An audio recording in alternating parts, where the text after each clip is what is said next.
ሰላም ቤተሰብ እንዴት ናችሁ? በያላችሁበት ሰላማችሁ ይብዛልኝ። አንድ ነገር ልንገራችሁ፣ መወደድን፣ መፈቀርን፣ መከበርን የራሳችሁን ሰው የሚሰጣችሁ ፈጣሪያችሁ ነው። ፈጣሪ የሰጣችሁ ነገር በሙሉ ደግሞ ዘላቂ ነው። ሰው የሰጣችሁ ነገር ደግሞ ጊዜያዊ ነው።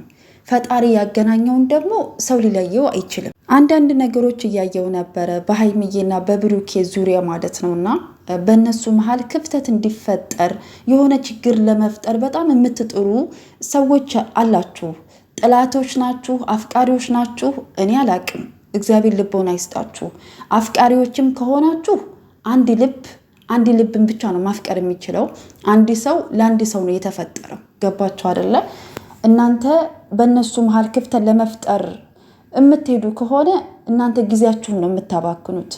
እነሱ ትናንትና ብዙ ፈተናዎችን አልፈው እዚህ ደረጃ የደረሱት ማለት ነው። ከዚህ በኋላ ደግሞ እነሱ ባልና ሚስት ናቸው፣ አንድ ናቸው። ምንም አይነት ነገር ቢፈጠር ማንም ሰው ሊለያያቸው አይችሉም። ምክንያቱም ከፈተናዎቻቸው ተምረው ብዙ ዋጋ ከፍለው እዚህ ደረጃ የደረሱ ልጆች ስለሆኑ ማለት ነው። ግን የእናንተ ክፋት ሰው ሲፋቀር፣ ሰው ሲዋደድ፣ ሰው ሲሳካለት የምትቀኑ የምትንገበገቡ ሰዎች ናችሁ። ገባችሁ አይደለ? አፍቃሪዎችም አይደላችሁም፣ ወዳጆችም አይደላችሁም፣ ምንም አይደላችሁም። ምቀኞች ናችሁ፣ ጥላቶች ናችሁ እናንተ ማለት ነው። የሰውን ስኬት የሰውን ፍቅር የማይፈልግ ሰይጣን ብቻ ስለሆነ ማለት ነው። የሚገርማችሁ ነገር የትናንትናው ቪዲዮ በጣም ደስ ብሎኝ ነው ያየሁት።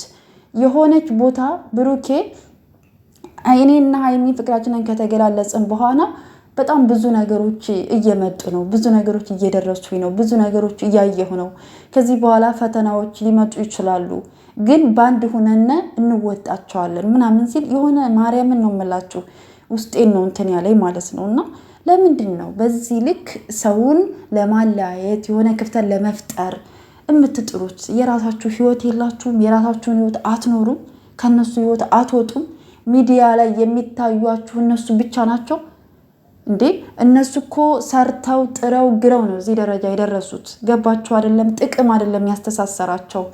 እነሱ ጥቅም ቢፈልጉ ኑሮ ወይም ደግሞ ከኢትዮጵያ ውጭ መኖር የሚፈልጉ ቢሆን ኑሮ እስከ ዛሬ አብረው አተዋቸውም ነበረ። ገባችሁ? የሆነች ክፍተት በተፈጠረች ቁጥር ብሩኬን ለመውሰድ በጣም ብዙ ነገር ትጥራላችሁ፣ ሀይሚዬን ለመውሰድ በጣም ብዙ ነገር ትጥራላችሁ። እነሱ ግን የሚሰሟችሁ ልጆች አይደሉም። ገባችሁ? እነሱን ያስተሳሰራቸው እውነተኛ ፍቅር ነው። በማንነታቸው ስለተዋደዱ፣ በማንነታቸው ስለተፋቀሩ፣ ስለተሳሰቡ ነው። ገባችሁ? እውነተኛ ፍቅር ፈተናው ሊበዛ ይችላል፣ ብዙ ከፍታዎች ዝቅታዎች ሊኖሩት ይችላሉ። እግዚአብሔር ግን ከእነሱ ጋር ስለሆነ ሁሉንም ነገር ይወጡታል ማለት ነው። የእናንተ ፈተና የእናንተ ብዙ ነገር የምታደርጉት ነገር እነሱ መሀል ክፍተት ለመፍጠር ብዙ ነገር ብታደርጉ አይሳካላችሁ። ገባችሁ? ጨሪቃዎችዬ ሀይሚዬና ብሩኬ እግዚአብሔር ከክፉ ነገር ሁሉ ይጠብቃችሁ፣ መጨረሻችሁን ያሳምርላችሁ። ከኃጢአት በስተቀር የልባችሁን መሻት ፈጣሪ ይምላላችሁ። ትልቅ ደረጃ ደርሳችሁ ደግሞ ለማየት ያብቃችሁ።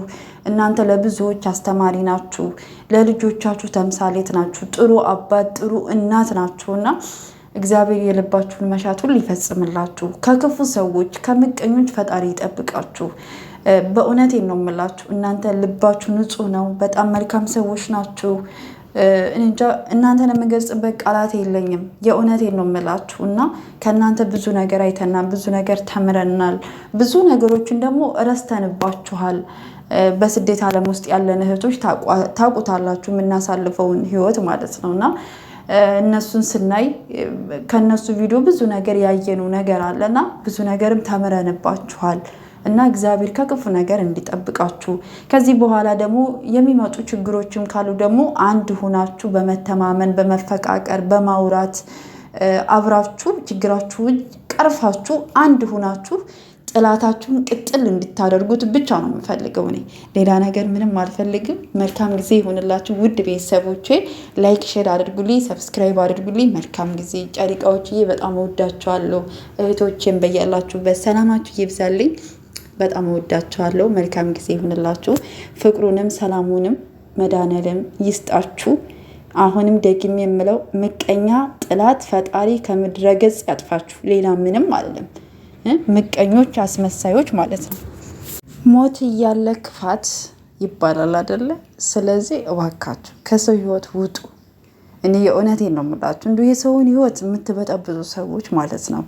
እኔ እንጃ እንዴት እንደምታስቡ አላውቅም። እውነት የሰውን ሰው መመኘት በራሱ ኃጢአት ነው እኮ። የእውነቴን ነው የምላችሁ። የሰውን ሰው መመኘት ኃጢአት ነው። ስለዚህ እናንተ የራሳችሁን ህይወት ብትኖሩ መልካም ነው ብዬ አስባለሁ።